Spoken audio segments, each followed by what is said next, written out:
नमस्कार स्टूडेंट, स्वागत है आपका हमारे यूट्यूब चैनल में। तो इस वीडियो में हम पढ़ेंगे पार्ट 1 संविधान से हमारा परिचय। देखिए यहाँ पे क्या दिया है, चलो थोड़ा सा दोहरा ले। क्या दोहराना है, देखिए यहाँ पे क्या लिखा है। इसके पूर्व की कक्षाओं में नागरिक शास्त्र की पाठ्य पुस्तकों में हमने नियमों की आवश्यकता के विषय में बहुत सारे बिंदुओं को समझा है। देखिए इससे पहले की कक्षा में हमने पढ़ा है कि हमें नियमों की आवश्यकता क्यों पड़ी, क्यों ज़रूरत होती है नियम की, ये सब हमने पहले पढ़ा हुआ है। देखिए, परिवार, विद्यालय, हमारा गांव, महानगर का कार्य व्यापार सुचारू रूप से चले, इसके लिए हम संकेतों और नियमों का पालन करते हैं। देखिए हम नियमों का पालन क्यों करते हैं, क्योंकि हमारा परिवार, हमारा विद्यालय, हमारा गांव और जो व्यापार है वो अच्छे से चले, इसलिए हम नियमों का पालन करते हैं। परिवार के नियम नहीं होते, परंतु प्रत्येक परिवार के सदस्य कैसा आचरण करेंगे इस बारे में कुछ संकेत होते हैं।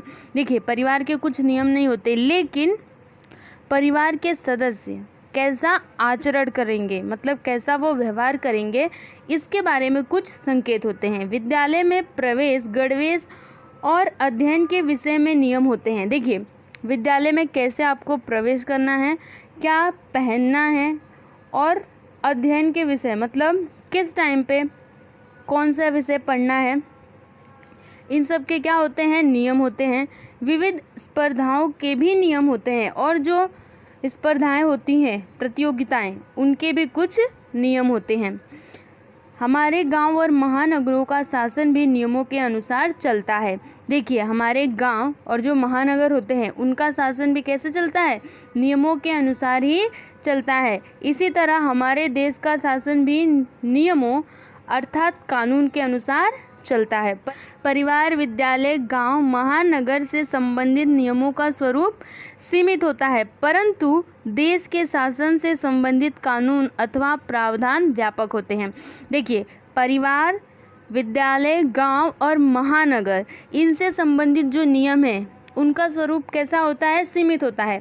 मतलब अगर परिवार का नियम है तो वो परिवार में ही लागू होगा, विद्यालय का नियम है तो वो विद्यालय में ही लागू होगा। वैसे ही गांव का और महानगर का भी होता है, लेकिन जो देश का शासन होता है वो हर जगह लागू होता है।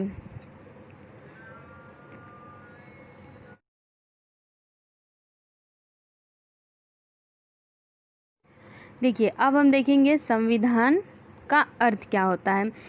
देखिए यहाँ पे क्या लिखा है, देश का शासन चलाने से संबंधित जो कानून एवं प्रावधान एकत्रित और सूत्रबद्ध पद्धति से जिस पुस्तक में उल्लिखित रहते हैं उसे संविधान कहते हैं। देखिए संविधान क्या होता है, एक पुस्तक है जिसमें लिखा गया है कि हमारे देश का शासन कैसे चलना चाहिए, क्या कानून है और प्रावधान सब उसमें लिखे हुए हैं, तो उसे ही हम क्या कहते हैं, संविधान कहते हैं। इसका अर्थ यह है कि संविधान देश के प्रशासन से संबंधित कानूनों और प्रावधानों का लिखित दस्तावेज है। इसका मतलब क्या हुआ कि संविधान क्या है, देश के प्रशासन से संबंधित कानूनों और प्रावधानों का लिखित दस्तावेज है। जनता द्वारा चुने गए जनप्रतिनिधि सरकार का गठन करते हैं, मतलब जनता जिनको चुनती है वो सरकार बनाते हैं। संविधान के कानून के अनुसार ही प्रशासन चलाना शासन के लिए अनिवार्य होता है।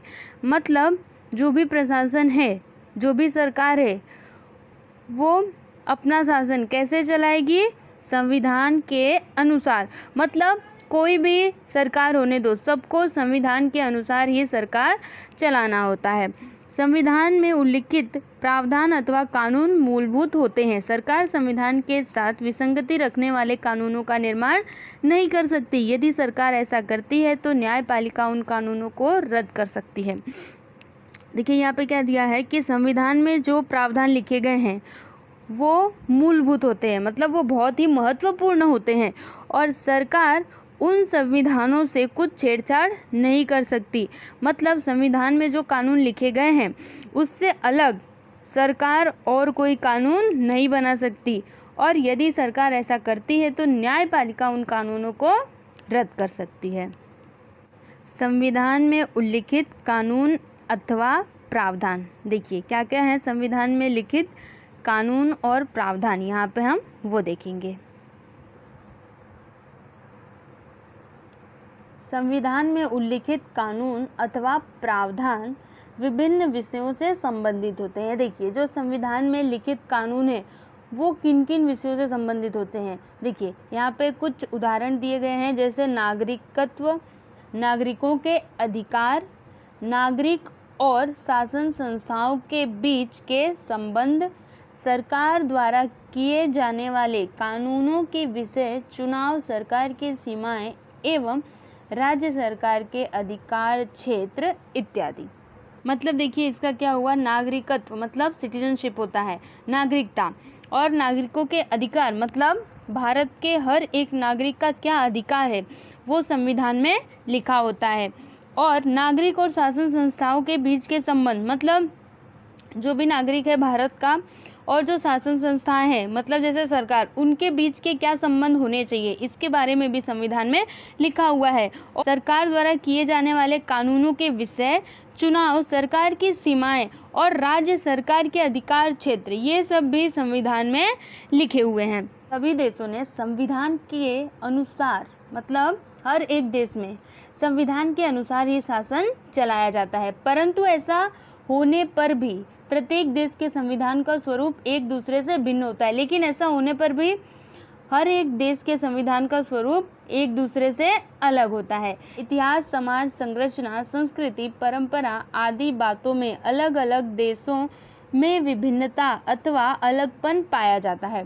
देखिए, जो देश होते हैं उनके इतिहास, समाज, संरचना, संस्कृति, परंपरा, इन सब बातों में अलगपन पाया जाता है, मतलब एक दूसरे से वो अलग अलग होते हैं। जैसे हमारी संस्कृति कुछ और है और दूसरे देश की कुछ और है, वहाँ का इतिहास अलग है और हमारा इतिहास अलग है।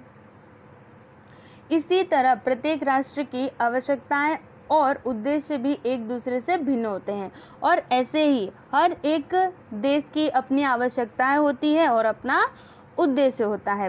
परिणाम स्वरूप प्रत्येक राष्ट्र अपनी अपनी आवश्यकताओं और उद्देश्यों के अनुरूप अपना संविधान तैयार करने का प्रयास करता है, जिसके परिणाम स्वरूप क्या होता है कि हर एक देश अपनी अपनी आवश्यकताओं मतलब अपनी अपनी ज़रूरतों और उद्देश्यों के अनुसार ही अपने संविधान को बनाने का प्रयास करते हैं।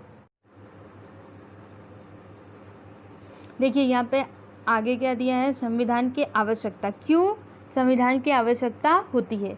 देखिए, यहाँ पे क्या दिया है कि संविधान में उल्लिखित कानूनों प्रावधानों के अनुसार सरकार चलाने के अनेक लाभ है। क्या क्या है, देखिए, सरकार के लिए यह आवश्यक हो जाता है कि वह कानून के दायरे में ही रहकर प्रशासन चलाए। फलस्वरूप सरकार को प्राप्त अधिकारों अथवा सत्ता का दुरुपयोग किए जाने की संभावना कम रहती है। देखिए, सरकार के लिए यह बहुत ही ज़रूरी है कि वह कानून के दायरे में रहकर ही शासन चलाए, जिसके फलस्वरूप क्या होता है, जो सरकार को अधिकार प्राप्त होते हैं या फिर सत्ता, उनका दुरुपयोग किए जाने की संभावना कम हो जाती है। संविधान में नागरिकों के अधिकारों और उनकी स्वतंत्रता का उल्लेख रहता है। सरकार उन अधिकारों को छीनकर नहीं ले सकती, इससे नागरिकों के अधिकार एवं उनकी स्वतंत्रता सुरक्षित रहती है। देखिए, संविधान में नागरिकों के अधिकार और उनकी क्या स्वतंत्रता है, इसका उल्लेख है। कोई भी सरकार उन अधिकारों को नहीं छीन सकती। इससे क्या होता है, जो नागरिकों के अधिकार और उनकी स्वतंत्रता है वह सुरक्षित रहती है। संविधान के कानूनों प्रावधानों के अनुसार प्रशासन चलाना ही कानून का राज्य स्थापित करने जैसा है, क्योंकि इसमें सत्ता के दुरुपयोग अथवा मनमाना प्रशासन करने के लिए अवसर नहीं रहता है। देखिए, कोई भी सरकार हो, उसको संविधान के कानून और उसके प्रावधानों के अनुसार ही सरकार चलाना पड़ता है। इससे क्या होता है, सत्ता का दुरुपयोग नहीं होता है, मतलब कोई भी सरकार अपनी मनमानी नहीं कर सकती। संविधान के अनुसार प्रशासन चलता देख सरकार के प्रति आम लोगों में विश्वास निर्माण हो जाता है। देखिए, अगर सरकार संविधान के अनुसार चलती है तब आम लोगों में उस सरकार के प्रति विश्वास निर्माण हो जाता है। इसके द्वारा वे प्रशासन में प्रतिभागी बनने के लिए उत्सुक हो जाते हैं, जिससे वे प्रशासन में प्रतिभागी मतलब उसमें शामिल होने के लिए उत्सुक हो जाते हैं। आम लोगों की बढ़ती प्रतिभागिता के कारण लोकतंत्र अधिक दृढ़ बनता है और इससे जो लोकतंत्र है वो और भी अधिक दृढ़ बनता है। संविधान अपने अपने देश के सम्मुख राजनीतिक आदर्श उपस्थित करता है। संविधान के बताए हुए मार्ग पर आगे बढ़ना संबंधित देश पर बंधन कारक होता है। इसके द्वारा विश्व शांति और सुरक्षा तथा मानवीय अधिकारों के संवर्धन हेतु पोषक वातावरण का निर्माण होता है। देखिए, हर एक देश का संविधान अपने अपने देश के सामने राजनीतिक आदर्श को उपस्थित करता है। संविधान के बताए हुए मार्ग पर आगे बढ़ना देश के लिए बंधन कारक होता है, मतलब हर एक देश को संविधान के बताए हुए मार्ग पर ही आगे बढ़ना पड़ता है। इसके द्वारा क्या होता है, इससे विश्व शांति, सुरक्षा और मानवीय अधिकारों के संवर्धन के लिए पोषक वातावरण का निर्माण होता है। संविधान में नागरिकों के कर्तव्यों का भी उल्लेख रहता है, फलस्वरूप नागरिकों के उत्तरदायित्व भी निश्चित हो जाते हैं। देखिए, संविधान में नागरिकों के कर्तव्य भी लिखे होते हैं, मतलब हमारा क्या कर्तव्य है वो भी उसमें लिखा हुआ रहता है, जिसके फलस्वरूप क्या होता है, जो नागरिकों के उत्तरदायित्व हैं वह भी निश्चित हो जाते हैं। अब हम पढ़ेंगे प्रशासन किसे कहते हैं। किसी भी राष्ट्र के प्रशासन में किन बातों का समावेश रहता है। तो चलिए अब देखते हैं। देश की सीमाओं की तथा विदेशी आक्रमण से जनता की रक्षा करने से लेकर दरिद्रता उन्मूलन, इसका मतलब क्या हुआ, गरीबी को खत्म करना, रोजगार निर्माण मतलब रोजगार का निर्माण करना, शिक्षा एवं स्वास्थ्य सेवा मतलब कैसे शिक्षा और स्वास्थ्य सेवा और भी बेहतर हो, उद्योग व्यवसायों को प्रोत्साहन देना मतलब जो भी व्यापार है उसको प्रोत्साहन देना, दुर्बल वर्गों का संरक्षण मतलब जो समाज में पिछड़े लोग हैं, दुर्बल हैं, उनका संरक्षण, महिला, शिशु और आदिवासियों की उन्नति हेतु उपाय योजना करना जैसे अनगिनत विषयों पर सरकार को कानून बनाने पड़ते हैं। कानून के कार्यान्वयन द्वारा समाज में आवश्यक परिवर्तन लाने पड़ते हैं और कानून के द्वारा समाज में कुछ जरूरी परिवर्तन लाने पड़ते हैं। संक्षेप में कहना हो तो आधुनिक समय में सरकार को अंतरिक्ष अनुसंधान से लेकर सार्वजनिक स्वच्छता तक के सभी विषयों में निर्णय करने पड़ते हैं। इसी को क्या कहा जाता है, प्रशासन कहा जाता है। संविधान का अर्थ और उसकी आवश्यकता को समझ लेने पर अब हम भारत के संविधान का निर्माण किस प्रकार हुआ यह देखेंगे। संविधान निर्माण की पृष्ठभूमि। देखिए, भारत के संविधान निर्माण का प्रारंभ कब हुआ था, ईस्वी सन 1946 से ही हो गया था। स्वतंत्र भारत का प्रशासन अंग्रेजों के कानून के अनुसार नहीं चलेगा अपितु भारतीयों द्वारा बनाए गए कानून के अनुसार चलेगा, इस बात के प्रति स्वतंत्रता आंदोलन के नेता आग्रही थे। मतलब स्वतंत्रता आंदोलन के नेता क्या चाहते थे कि जो भारत का प्रशासन है वो अंग्रेजों के कानून के अनुसार नहीं बल्कि जो भारतीय कानून बनाएंगे उसके द्वारा चलेगा। फलतः मतलब जिसके परिणाम स्वरूप क्या हुआ, देखिए, भारत का संविधान बनाने के लिए एक समिति का गठन किया गया। मतलब भारत का संविधान बनाने के लिए एक समिति बनाई गई। उस समिति को संविधान सभा कहा जाता है। उस समिति को क्या कहा जाता है, संविधान सभा कहा जाता है। संविधान सभा। हमारा देश 15 अगस्त 1947 को स्वतंत्र हुआ। देखिए, हमारा देश कब आज़ाद हुआ था, 15 अगस्त 1947। इसके पूर्व भारत पर अंग्रेजों का शासन था। इसके पहले भारत पर किसका शासन था, अंग्रेजों का शासन था। अंग्रेज सरकार ने राज्य प्रशासन की सुविधा की दृष्टि से मुंबई प्रांत, बंगाल प्रांत और मद्रास प्रांत जैसे विभाग गठित किए थे। मतलब अंग्रेज सरकार ने क्या किया था, अपने प्रशासन की सुविधा की दृष्टि से मुंबई प्रांत, बंगाल प्रांत और मद्रास प्रांत जैसे विभाग बनाए थे। इन प्रांतों का प्रशासन वहाँ के जनप्रतिनिधियों द्वारा चलाया जाता था और ये जो प्रांत थे इनका प्रशासन वहाँ के जनप्रतिनिधियों द्वारा चलाया जाता था। इसी भांति देश के कुछ हिस्सों का प्रशासन वहाँ के स्थानीय नरेश चलाते थे। इसी तरह से देश के कुछ हिस्सों का प्रशासन कौन चलाते थे, वहाँ के नरेश मतलब राजा चलाते थे। इन क्षेत्रों को रियासतें कहते थे और उन रियासतों के प्रमुख को रियासतदार कहते थे। संविधान सभा में प्रांतों और रियासतों के प्रतिनिधियों का समावेश था। देखिए, संविधान सभा में किसका समावेश था? प्रांतों और रियासतों के प्रतिनिधियों का समावेश था। मतलब वो सब इसमें इन्वॉल्व थे, मतलब सम्मिलित थे। संविधान सभा में कुल 299 सदस्य थे। संविधान सभा में कितने सदस्य थे? 299। और उस सभा के अध्यक्ष कौन थे? डॉक्टर राजेंद्र प्रसाद। वो उस सभा के क्या थे? अध्यक्ष थे। फिर अब हम आगे पढ़ेंगे डॉक्टर बाबा साहेब आम्बेडकर का योगदान। डॉक्टर बाबा साहेब आम्बेडकर प्रारूप समिति के अध्यक्ष थे। देखिए, डॉक्टर बाबा साहेब आम्बेडकर किस समिति के अध्यक्ष थे? प्रारूप समिति के अध्यक्ष थे। उन्होंने विभिन्न देशों के संविधानों का गहन अध्ययन किया था। मतलब उन्होंने कई देशों के संविधान पढ़े हुए थे।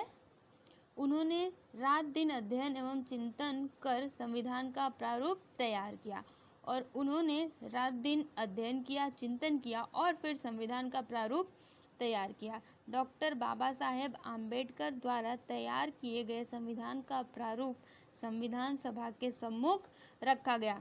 मतलब जो प्रारूप डॉक्टर बाबा साहेब आम्बेडकर ने तैयार किया था उसको संविधान सभा में रखा गया।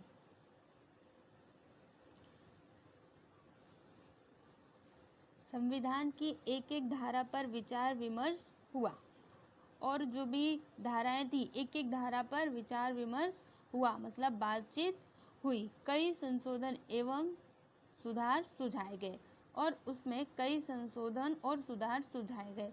मतलब कोई धारा है तो उसमें क्या संशोधन होना चाहिए, उसमें क्या सुधार किए जाने चाहिए, ये सारी जो बातें थी वो बताई गई।